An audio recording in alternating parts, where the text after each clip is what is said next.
liver function tests can actually be very difficult to interpret. What I want to do is show you how I lay out my liver function tests in annotation form on a piece of paper and explain why I do that. I'll give you the basest form of clinical reasoning, that is, when you see an abnormality on the LFTs, what do you reflex? You should not reflex order these tests in every patient, but as you learn and begin to develop your skill in clinical reasoning, you'll see which ones you need at which times and which ones you don't. So we'll start off with the basest form of clinical reasoning, the reflexive tests based on the LFTs, and then we'll get into the more complicated task of actually interpreting liver function patterns and then some of the details that are contained within each 4 patterns. So let's start off just with the LFTs. I draw my LFTs a little different than most people in the country. This is the way I was taught to do it in my residency, and it makes a lot of sense.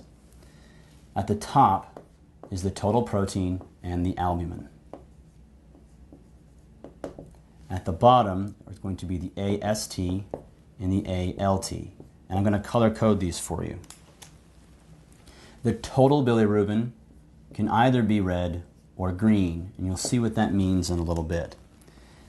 The D-bili goes next to the T-bili, and it's in green because it is associated with the alk-phos.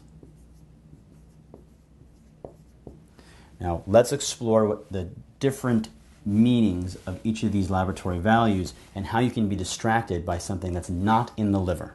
These are going to be the reflex tests you order in order to begin to interpret LFTs. First of all, the total protein minus the albumin is going to be the protein gap.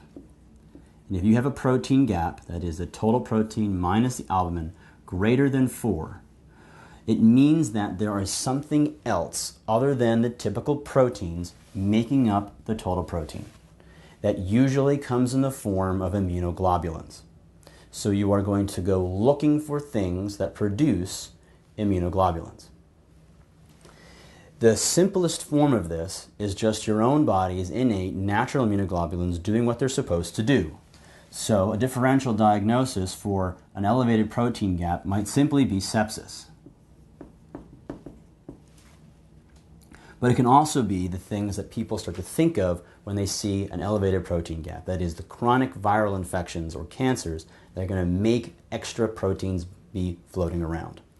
That is HIV, Hep C, and multiple myeloma. So if you see an elevated protein gap and the clinical scenario doesn't say there's some sort of inflammatory state, sepsis or autoimmune, I'll put autoimmune on here as well, that's when you go screening people for HIV and Hep C. People don't like this, attendings don't like this, because if you see an elevated protein gap in a 32-year-old, you're going to go looking for multiple myeloma because you don't know that multiple myeloma only occurs in people who are around 70. Can that 32-year-old have multiple myeloma? Sure. But a person who is 33 with an elevated protein gap probably has something else and doesn't not need the SPEP or the UPEP for multiple myeloma. But if you were just going to do reflex testing, what you would do is get HIV antibodies, that is an ELISA or the OraQuick. You'd get a chronic hepatitis panel, which would include Hep C antibodies, and multiple myeloma, SPEP, and UPEP.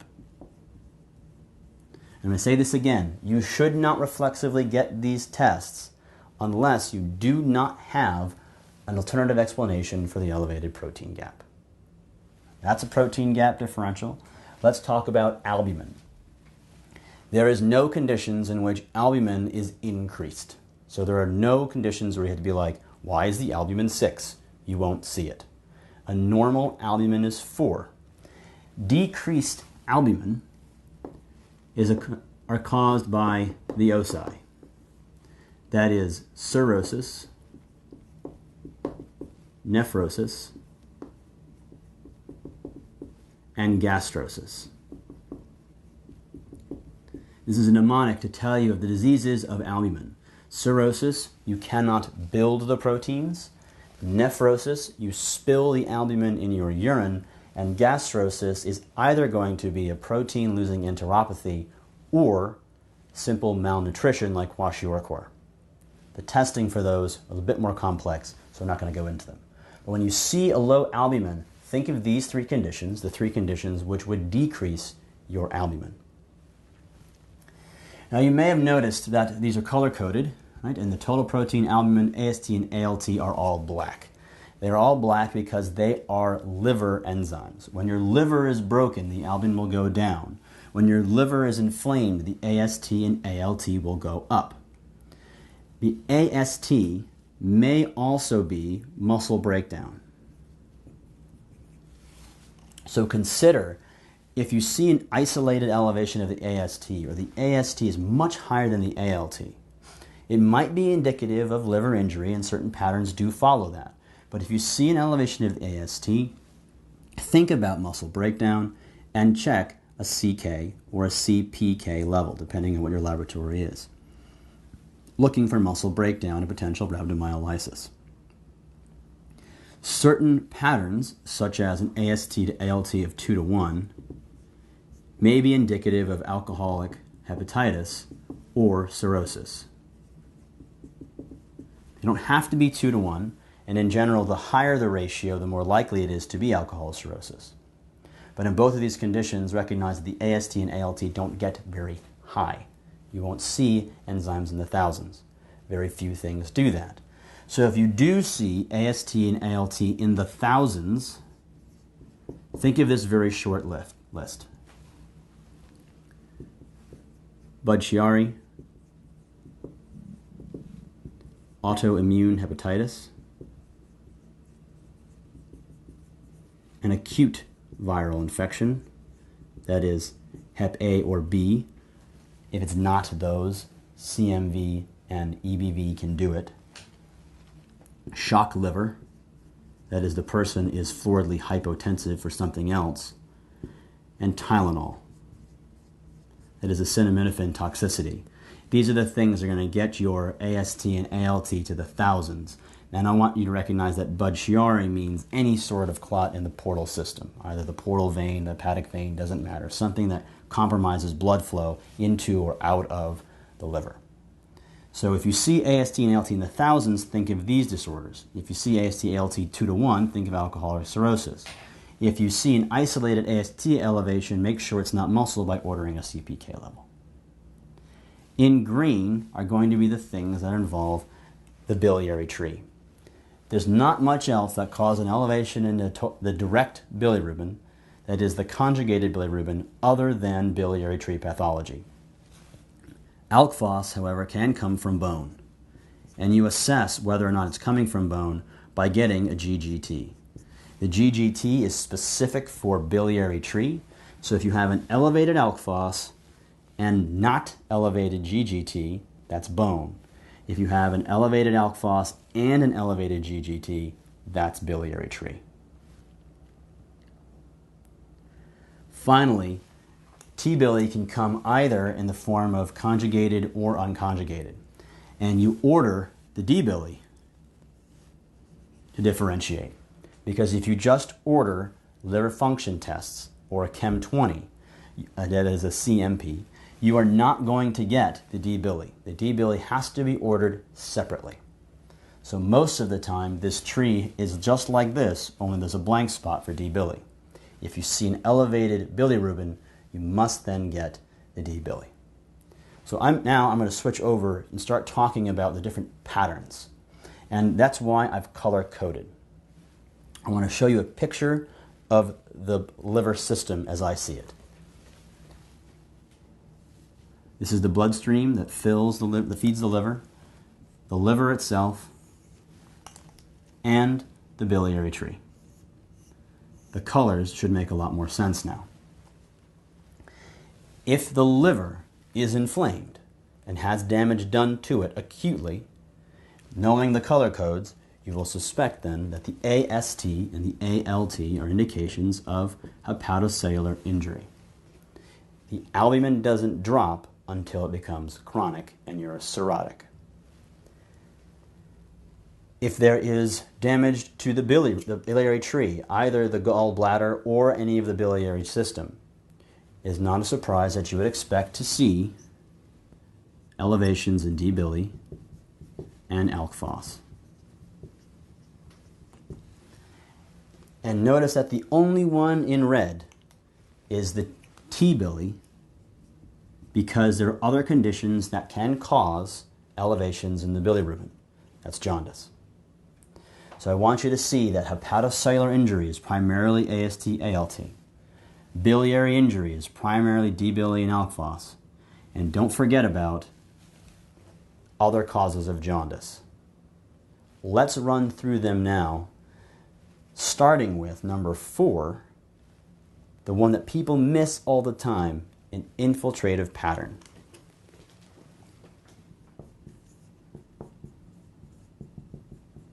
I put it number 4 because you're going to see it the least.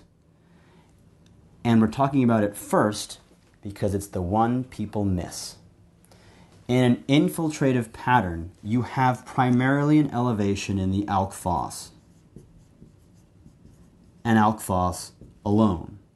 There may be a component of the direct bili, and there may be AST and ALT. But if you see an alk phos that is much more elevated than the D-bili is, that is, you're thinking, well, you know, I know that an elevation of alk phos and D-bili together mean obstructive pattern, but the alk phos is much higher and the GGT is also high because it is biliary. Think infiltrative. What you're going to see on the liver function tests are going to be an elevation of the alk phos and D-bili. So you're probably going to get an ultrasound to assess whether or not there is obstruction. You are going to see no obstruction on any test that you do. And you're going to be confused because you know that elevations in alk phos and D-bili mean elevations of obstruction. That is the biliary pathology, but there's no obstruction identified. That moment will be the time you remember me saying that infiltrative disease is an alk phos out of proportion to the D-bili without evidence of obstruction. And in order to find out what's going on, you jump to biopsy. Because the diseases of infiltration are the same ones of the heart. That is going to be things like sarcoid, amyloid, hemochromatosis, infiltrative cancers, and generalized fibrosis. So this is the one you're going to see the least. And if you remember the lecture, you're going to see the pattern. People will jump on board for obstruction. They won't find it, and you'll be the one to recommend the biopsy. Let's work our way back up. This is an infiltrative pattern. The next is going to be jaundice in general. And here we need another picture just like the one we drew. In jaundice, there are 3 possibilities for the cause of the jaundice. And that is going to be pre-hepatic, post-hepatic, and intrahepatic. And we have a jaundice lecture in the regular series on GI that you can go and review. But briefly, the steps on which bilirubin is processed. Bilirubin makes jaundice. You are going to have hemolysis of red blood cells.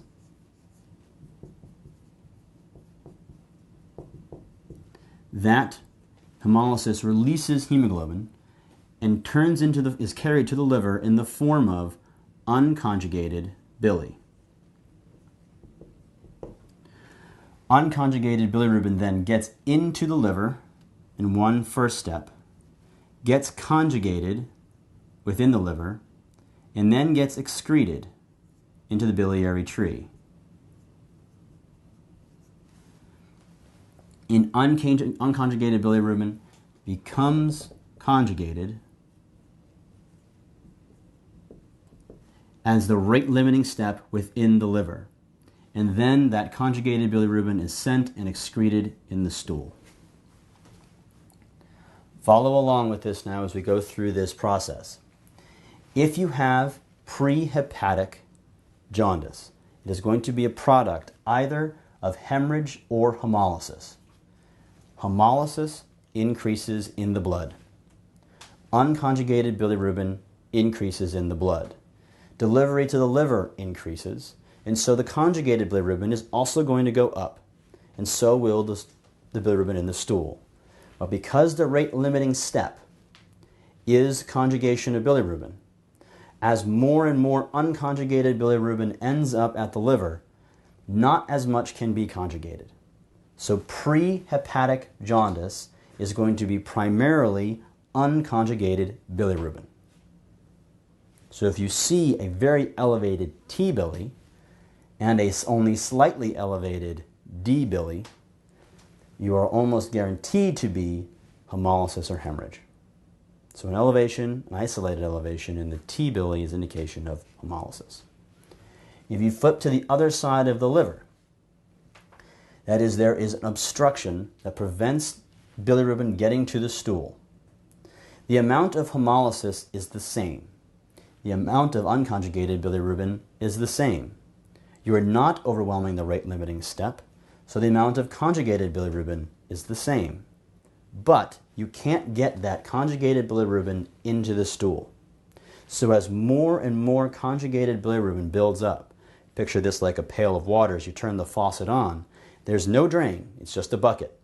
And eventually the conjugated bilirubin fills the biliary tree and spills back into the bloodstream. And that's not actually what happens, but that's a way to remember it. The overflowing of the bucket full of water is the same thing as conjugated bilirubin building up and eventually spilling back into the blood. So an elevation of primarily conjugated bili, that is the T-bili is up and the D-bili is up, is an indication of obstruction. Now whether that obstruction is from a gallstone or from a stricture doesn't matter. If you see lots of T-bili and lots of D-bili, that's obstruction. Intrahepatic jaundice is very complicated because, as we can see, there's a step that uptakes the unconjugated bilirubin, the conjugation step, and the excretion part. If you have a dysfunction of the first step, such as Crigler-Najjar and Gilbert's, which are syndromes of uptake of bilirubin, you're going to have primarily unconjugated hyperbilirubinemia because you can't get that bilirubin to the conjugation step. Conversely, if you have Dubin-Johnson's or Roeder syndrome, which is a problem with excretion, you'll have primarily an elevation in the conjugated bilirubin because the conjugation step is accessible. If you have chronic liver disease, such as cirrhosis, or you suffer an acute hepatitis and the liver gets messed up, you can't tell which direction it will go, primarily unconjugated or conjugated. So feel this. If you have an overwhelmingly large total bilirubin with no conjugation, that's prehepatic. Think hemolysis and hemorrhage. If you have an overwhelmingly elevated total bilirubin and a lot of it, like 50–70%, is conjugated, that's obstruction. If it's somewhere in that middle zone, being like, well, it's not really elevated that much, I can't really tell, that's probably intrahepatic. You are not going to be able to tell from the number alone exactly the diagnosis, but it can help you funnel into what you're going to look for. The blood smear for the hemolysis, the ultrasound for the obstruction, or finding out what disease is afflicting the liver. Again, we have a whole lecture on this. It's 20 minutes long. It's in the medicine section under GI. So I want you to just see this as an overview and feel that the T-bili and the D-bili can direct you to one of the three. Let's move on now to an easier thing to understand, which is the second obstructive pattern. In an obstruction, what you're going to see is primarily an elevation in the alk phos and the D-bili. There is going to be inflammation of the biliary tree, releasing alk phos, and because there's an obstruction, as we just talked about in jaundice, elevation in the direct bilirubin. But the inflammation or the obstruction may impact the liver. Because there's decreased flow out, it may cause some inflammation. So you might see elevations in the AST and the ALT as well. But primarily you're going to see the dysfunction in the alk phos and the bilirubin. We have two separate lectures in the medicine and surgery lectures, one on gallstones and one on obstructive jaundice. I'm going to highlight each of those lectures right now to show you the difference. if you have a liver and you have an acute obstruction, say from a gallstone. This is an example of choledocholithiasis because the gallstone is in the biliary tree, not in the gallbladder. It gets obstructed, bile can't flow. What happens is the liver is going to become acutely inflamed, and the gallbladder is going to become acutely inflamed. What you'll see is inflammation, the thickened gallbladder wall, the pericholestistic fluid. And because the gallbladder system hasn't had time to adapt, only mild dilation. Inflammation hurts. So a painful jaundice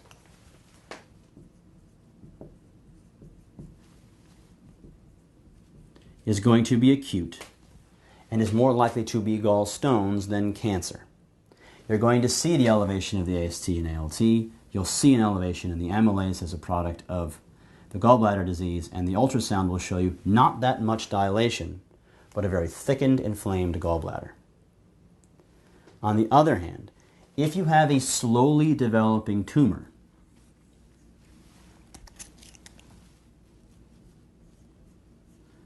that slowly eats its way in, as it does so, the biliary tree is not acutely impacted, and so it has a chance to dilate.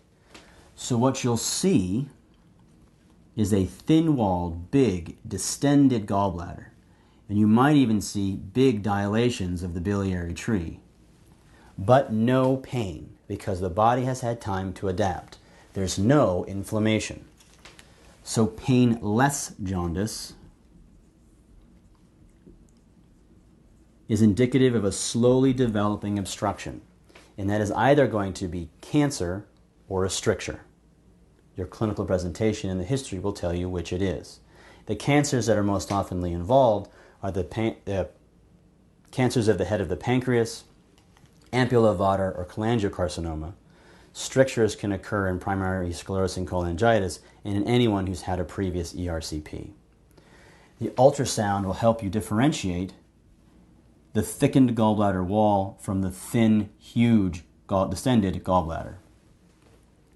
So when you see elevations in alk phos and D-bili, your next step is to try to decide, is it painful and acute inflammation, or is it painless and a chronic developing process?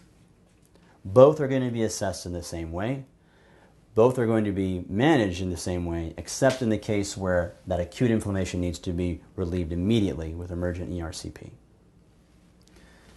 Finally, the last of the liver patterns, and the first because you're going to see it the most, is hepatocellular injury.